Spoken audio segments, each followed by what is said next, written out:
welcome to the show. This is DIY Money. It's DIY Money. I know, quick intro, just quick hitter, come send it right back at you. It's really good. Where can people follow us? You can follow us pretty much anywhere, Instagram, Twitter, Facebook at DIY Money Podcast. Definitely go on there, hit us up, give us a subscribe. Also check out the YouTube channel, which is just blowing up. It's doing really well. And you get to see our pretty faces when we talk on the podcast. And we switch spots. You are in the hot seat. over there. You're in the hot seat now. Yeah. How do you feel over there? It's weird. Jordan had to move my mic because I was moving my head wrong. Yeah. I don't know how to move my head on this side because I'm usually on the couch. And it's like I can look this way on the couch, but I have to look this way over here. And I was doing something wrong, so Jordan moved it. Well, it looks I'm better learning now. a lot this morning. Yeah, well, it looks good. So what's going on in your world? How's biking going? Cycling is going awesome. Yeah, team's doing well. We're coming into a strong fall. My garage is getting cooler, so it's my favorite part of the year. Nice. Yeah, because in the summer it is brutal. It's about 85 degrees or something in the morning in there. So it's actually pretty terrible for about 2.5 months. And now we're like coasting into the nice, crisp, beautiful weather. So okay, I love working out. And then in 4 months, I'll complain again. So when you say your team's doing well, what does that mean? Yeah, so we have a indoor cycling league with riders from around the world, actually. So a couple riders in the States, a couple in Canada, UK, and Australia.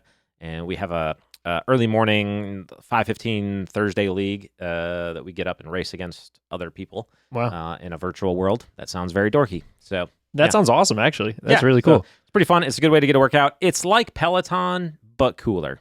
Okay. Yeah. No offense to anybody who Pelotons. My wife Pelotons, and she likes it. My dad loves Pelotoning. Yeah. He's but on it's it all the time. Cooler. Yeah, it sounds a little cooler. But 5:15 does not sound cool to get on a bike. But hey, to each their own. Kids aren't up yet, so it's like the only time to like just get an hour to hour and a half of free time doing nothing. Okay, well, good. Except cycling, I guess. Speaking of preferences, let's hear the question that we have today from Alex. Hey, Daniel and Quint, Alex from Baltimore, Maryland. I'm currently in a sales position which has a base salary and a commission structure that pays out quarterly.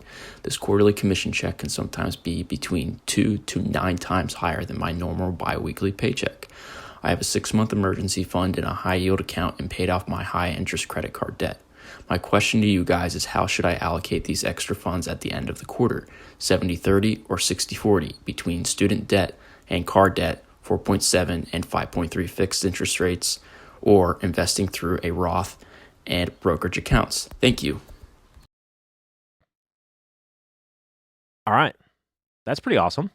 Yeah. So Alex sounds like a pretty sweet setup because he's in a job that generates commission. So probably for instance, if he's in sales, he might have a kind of a lower base salary, kind of like just barely meets or maybe doesn't even meet his basic living expenses. Mm-hmm. And then he basically, has to sell something or sign people up for something. Think of people who might work in commission-based retail or software sales or something like that, where they actually have to generate some type of transactions, and then they get a commission off of that. So a lot of times in those positions, you get a very small income, but you're not there for the income that you're getting. Right. That just kind of helps guarantee that you have a little bit of something.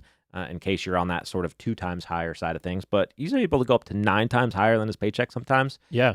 With the commissions, which is pretty sweet. So I'd be interesting with our listening audience, if any of you guys are in commission-based jobs, drop us a comment below. Tell us what that's like and what you do for your commission-based job. Is it retail? Is it software sales? What are some of the industries that some of our listeners are in commission-based jobs? But I thought that was interesting. What else did you pick up from Alex's question? It's interesting. He seemed like these checks are coming quarterly, sounds like, for the commission-wise. And it seems like he's kind of in one of those places where he's worried about, hey, where do I put this? What is my priority for putting in these places? He has some student debt outstanding. He has some car debt outstanding, 4.7%. I assume on the student debt, 5.3% on the car debt. And then also he mentioned in there, hey, I want to maybe invest into a Roth or invest into a brokerage account or something like that. So he's kind of just weighing priorities is what I've noticed from what he said. Yeah, it's pretty awesome. I didn't understand totally, Alex, the 70-30 versus 60-40. I think what he was trying to say was the division between auto and student loan. That's what I was thinking. Yeah, because the only reason I didn't understand that fully, Alex, was you also talked about investing in there, and 70-30 and 60-40 could actually be an allocation to stocks versus bonds, and so it was kind of hard to decipher those two. But I think it sounds like you're setting yourself up really well for success, Alex. You've got that 6-month emergency fund, which is really good. I'd be interested to know a little bit more detail as far as when it comes to that base salary, how much does that base salary cover your actual living expenses? So if commissions went away, if we went through another sort of recession, pandemic, something like that, and you didn't make any commission, I don't know what business you're in, Alex, but let's say you didn't make any commission for 3 to 6 months. Are you tapping that emergency fund, or is the base salary going to allow you to survive? So maybe you cut out some of the luxuries in life, some of the things that, are just additional expenses. Hey, the nice roasted coffee or whatever that, and you're drinking the Senka or whatever it is. Is it Senka? Does that still exist? You don't drink coffee. You have no idea. I have It's like no instant clue what coffee you're you mix with talking about. water, and it tastes like cardboard. Really bad. We had it That growing probably up. tastes like cardboard to me. So Don't even say that. Terrible. But anyhow, can you live off of that base salary, or do you actually need part of that commission? Because if you actually need part of that commission, we've done a couple of shows where we've talked to people who have sort of irregular incomes. And one of the things we've always talked about is saving up a pretty good chunk in that emergency fund. So if that income were to get disrupted, you could actually pay yourself out of that fund, or kind of building up even a year in that fund, paying yourself out of that, depositing the checks in there, and basically you'll see that fund increase over time. When it increases over 12 months of pay or whatever, then you're rolling that into investments. So couple different strategies we've talked about with that. What would you do with the student loan, auto loan? Would you have a strategy there? What would you be looking at, or what would you consider when it comes to what to pay down first, why, etc.? Yeah, I think one of the methods, at least when I talk to young people, that has worked is not necessarily, I think a lot of people think I have to tackle the highest interest rate first. I think that happens the majority of the time. They say, hey, this one's 5%, this one's 4.7%. I'm going to go for the 5% one, knock that down first. Because mathematically it makes sense, right? So now if they're about the same, that may make more sense. So you say, balance wise. Sure. So if you have $20,000 in car debt, $20,000 in student debt, knock out the one that has the higher interest rate first. Makes sense mathematically. However, if there is various balances on those accounts. So if your student loan is a lot lower, maybe 10,000, auto loans about 20,000, it may be easier, and kind of this is where we get into the psychology that you and Quentin and I talk about all the time, is should I pay down the lower balance first or pay down the higher interest rate? And a lot of the time, the debt snowball that we talk about a lot relates to kind of Dave Ramsey's motto and stuff like that. Attacking that lower balance first, knocking that out, then you can roll the payment from what you were putting into that lower balance into the higher balance one, and then start knocking that out as well. I think that is normally the methodology we talk about to young people whenever they're going through this kind of process or dilemma. Yeah, and it's called the snowball method because, like a snowball, it sort of gathers momentum very quickly and really adds up quickly over time to where you see a pretty big dent start to happen in those debts. So I think that's interesting. I think there are some considerations when you're talking about student loans versus something like an auto loan, credit card loan, things like that.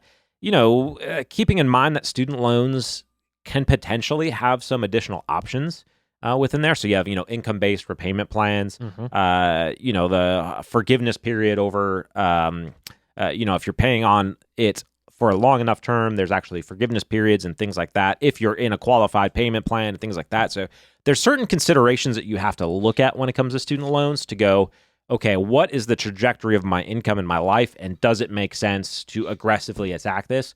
Or am I going to end up paying significantly more over time? So for some people, especially people who can qualify for public service student loan forgiveness, things of that nature, or can get on income-based repayments, things of that nature, sometimes it actually doesn't afford you to aggressively pay those down. Now, I know there's mixed opinions on whether or not you should rely on student loan forgiveness, things like that. But for some people in some occupations at some income levels, that's a viable option and a good way to manage through with the current rules and laws around student loans, some of these higher balance student loans. Now, if Alex is making a pretty significant sales commission, I'm going to say, one, he's not in public service. Right. Two, it's going to be hard to qualify for things like, income-based repayments and things like that. Depending on, we don't know what his base salary is, so we don't know what 9 times that is, things like that. So I'm working off the assumption that he's going to eventually pay off his student loans in the entirety. If it were me, I don't know the entire situation that Alex is looking at. I personally would probably, in this situation, target the auto loan first. Okay. Mostly because it's a depreciating asset. So automobile is going to depreciate, and you're eventually going to need a new one. Mm-hmm. And so if it sounds like the interest rates are really close, I don't know the balances, so it's hard to say in that. But those kind of things being equal, I would probably attack the auto loan first, simply because you're going to need another auto at some point, and kind of getting that paid down and making sure that that car is not depreciating below your outstanding loan would make me feel more comfortable when the time comes that you need it. Plus, I think you can get that paid off. It's going to feel good to know that auto loan is paid off. Then you might actually want to assess, do we pay off more towards the student loan? Do we need to start saving for the next auto? What does that look like? So while normally I would go, pay down that auto and then aggressively pay down the student loan, in some situations, it might be more advantageous, depending on the interest rates of the student loans versus auto loans. It might be more advantageous to go, let's save up some money so we can buy, replace this car if it's getting old with a, slightly newer but still significantly used car for really cheap with some cash. And now we don't have an auto loan. We have a slightly newer car that's in, not going to need maintenance and things like that. And now we can aggressively hit those student loans. So there's little nuances there that I would want to know more about and look at. Right. That makes sense. And I like that strategy. I think that makes sense, especially with, as well, you kind of touched on student loan forgiveness is kind of maybe on the horizon. There may be some, forgiveness or knockdown there's some talks about $10,000. There's talks about more. Things like that people may want to wait on, keep making the minimum payments, but then attacking that car loan aggressively. But we haven't even talked about the last part that he mentioned when he talked about investing. So this is a question we get a lot.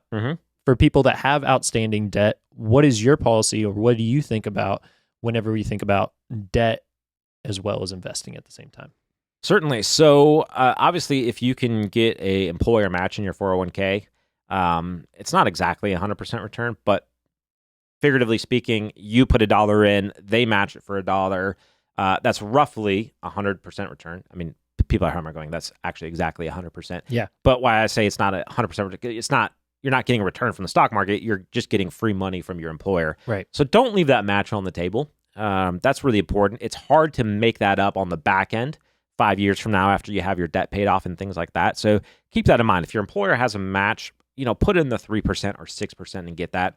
Odds are, after 6, 12, 18 months, you'll really not notice that that's missing. Like, you'll adjust your life to compensate for that.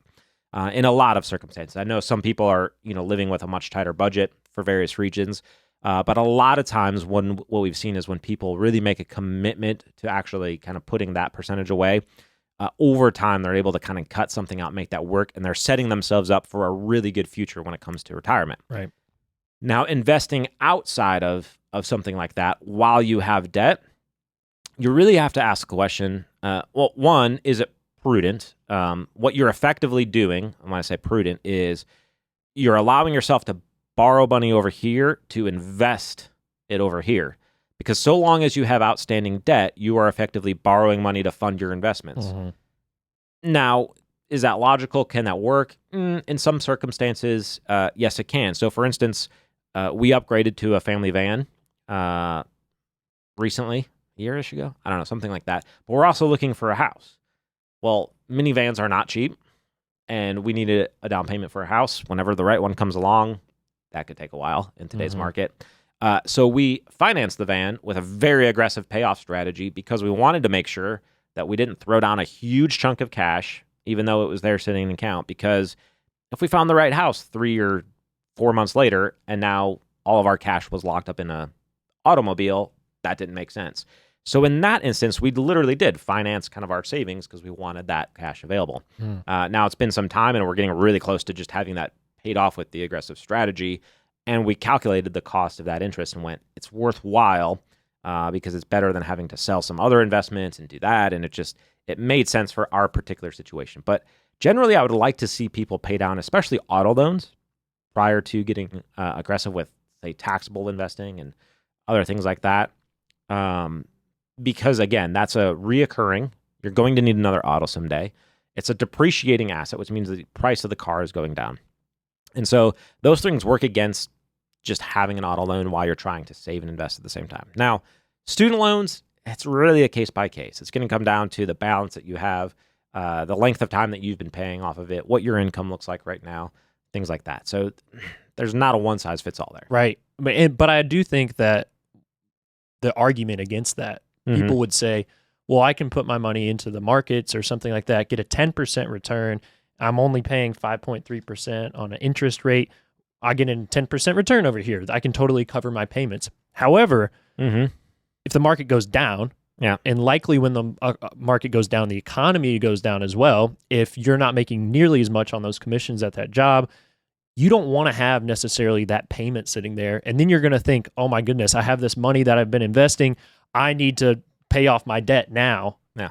But now you're stuck. So a lot of the time it's a good strategy in order to pay off that debt early on before you start doing investing in brokerage and in taxable accounts. Yeah, it's important to note, if you've only been paying attention to the stock market for the last 18 months, since working at home during the pandemic, there will come a time in a season that the stock market goes through turbulence and that it goes down for some period of time.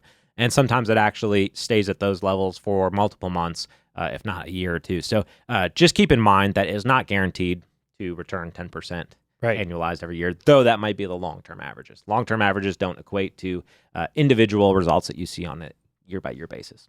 Excellent. All right, guys. Thank you so much, Alex. That was a great question. You're going to get a $25 Amazon gift card. Make sure that you all send in the questions. Like we've mentioned before, send in some video questions for us. We would love to see your faces and put them up on YouTube in order to not see us just listen to your question here. So I like seeing you. Yeah. Maybe they do. Who knows? But we would love to get those video questions in. Thank you all so much and have a great one.